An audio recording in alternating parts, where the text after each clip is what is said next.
ეს პირველი შემთხვევა არის, როდესაც ჩატარებულია გარემოს ზემოქმედების შეფასებას ექსპერტი უკეთდება. ეს იყო პირველი, მე მგონი თუ ეს გაგრძელდება, იქნება შესანიშნავი. ეს საზოგადოებისთვის კარგი არის და ქვეყნისთვისაც. ეს ერთი. მეორე მხარე. მე მაგალითად ვერ ვინდო დამწამდეს, რომ ბატონ ლაშასაც შევახსენებ, რომ ერთ-ერთი დიდი კომაგი ვარ გარემოს დაცვის. და ამას დაკავშირებით, მაგალითად ქალბატონი მაგალითად ის ბატონ სასომათ კარგად იცის, ამას დაკავშირებით, მაგრამ ორი საკითხი არის. ყოველგვარი მშენებლობა, საინჟინრო მშენებლობა, რომელიც დაიწყოს და რომელიც ეკეთებს პროექტი, უნდა იყოს დაფუძნებული იმ გეოლოგიურ პირობებზე, რომელიც არსებობს. რომელიც შეფასებული თუ კარგად არის შეფასებული გეოლოგიური გარემო, გეოლოგიური პირობები, ყველგან მშენებლობა შეიძლება, მაგრამ ზვარი საჭიროა.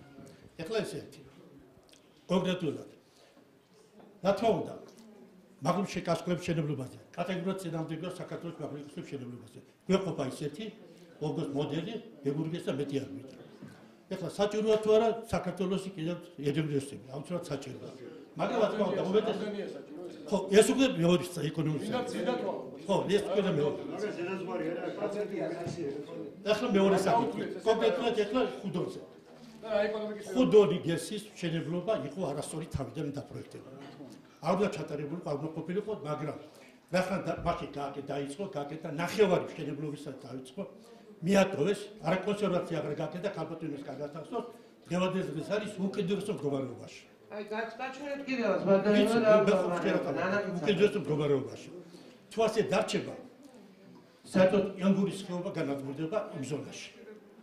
იმიტომ რომ საშინად მივიდეს ეს გეოდინამიკური მოვლენები. თუ რომ გაჩვენეთ ის დიდი ნაპრალი, იქ იყო სწორედ ტექტონიკური ხეობა, იყო ნაპრალი იყო, იმის შემდეგ როცა მოიჭრეს, დაიწყო მის აქტივიზაცია. ერთადერთი რაც შეიძლება მის გაჯასახება. რა თქმა უნდა, ამ შემთხვევაში ვიმტოვოთ, თუ მაგა და ხუდონგეს შეიძლება გაგრძელდება. მაგრამ იარობრები კაშკლები მაღალი დაბალი აუცილებლად უნდა გაგრძელდეს ხუდოშენის მშენებლობა, რომ ის ტერიტორია ეკოლოგიურ მდგომარეობა გაჯასახდეს. გაგრძელება აღარ გამო, თავიდან უნდა დაიწყო. გაგრძელება აღარ გამო, უნდა თავიდან დაიწყო. არა, აქ არის საუბარი და არის გასაგებია, მაგრამ რომ ზოგ შემთხვევაში არის ესეთი რაღაცა, შეიძლება ბევრს ეს ცოტა განცხადებთ, ახლა არ ჩათვალოთ როგორც მოძრაობის წევრი არ ვლაპარაკობ, როგორც ექსპერტი ვლაპარაკობ, გეთანხმებით, ხდება ზოგჯერ ისე რომ თუ გვინდა რომ რაღაცა პროცესი შევაჩეროთ, რაღაცა გარკვეული მშენებლობებზე უნდა წავიდეთ იმისთვის რომ პროცესი შეჩერდეს.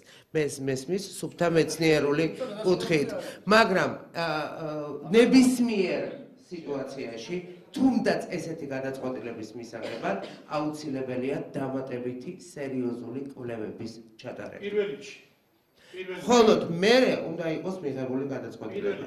თუ კვლევები არ იქნება საკმარისი, ჩვენ ვერ მივიღებთ სრულფასოვან დოკუმენტს. მე ვიცი, რომ გარკვეულად ვიცი, რომ თუ ვინმე აპირებს ამაში ფულის ჩადებას, მანაც უნდა იცოდეს, რასთან აქვს საქმე.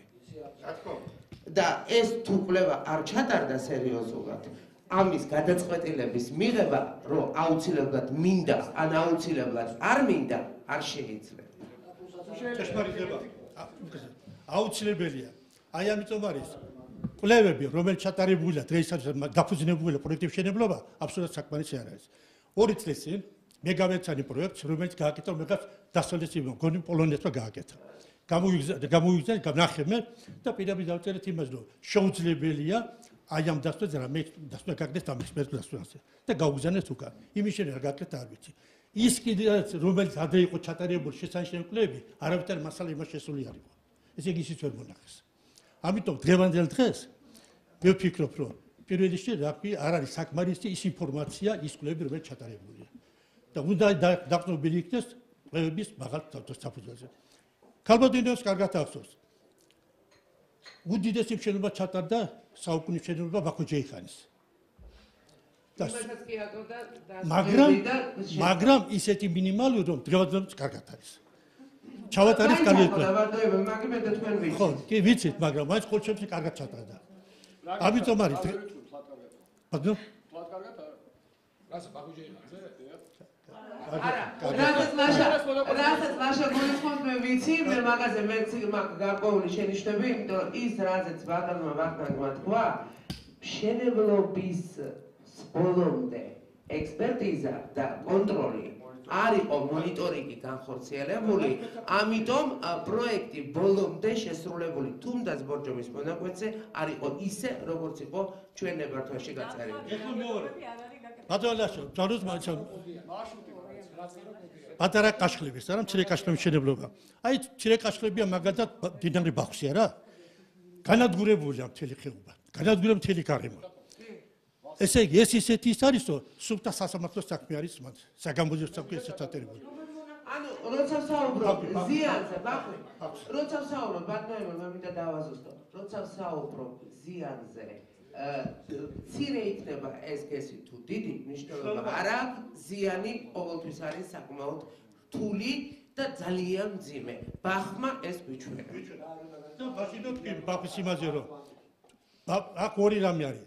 ან რაჩატა და კვლევა იმ დონეზე რომ დადგენილი ყოფილიყო სადა სიტუაცია არის, ამ შენებლობა დაუშვათ იჟესწობა. რაც შესაძლოა არის. ასევე მე ძალიან მეშინი არის, მეში ძალიან მეშინია აჭარაში. მოდებული რომ არის ელექტროსადგურების შენებლობა. იქაც მე მიფიქრობ რომ კვლევა იქაც დაბალ დონეზეა. ამიტომ პირველ რიგში უნდა იყოს ჩატარებული კვლევები სანამ დაიწყება ინჟინერული გადაწყვეტა, სანამ საბოლოო პროექტი გაკეთება, იმ კვლევების აი ისეთი შეფასება, როგორც თქვენ ჩაატარეთ დღეს კალკულატორში. ამის შემდეგ ვილაპარაკოთ. ეს არის პირველადი. რეპლიკა მოგეთქვი მიკროფონის გარეშე.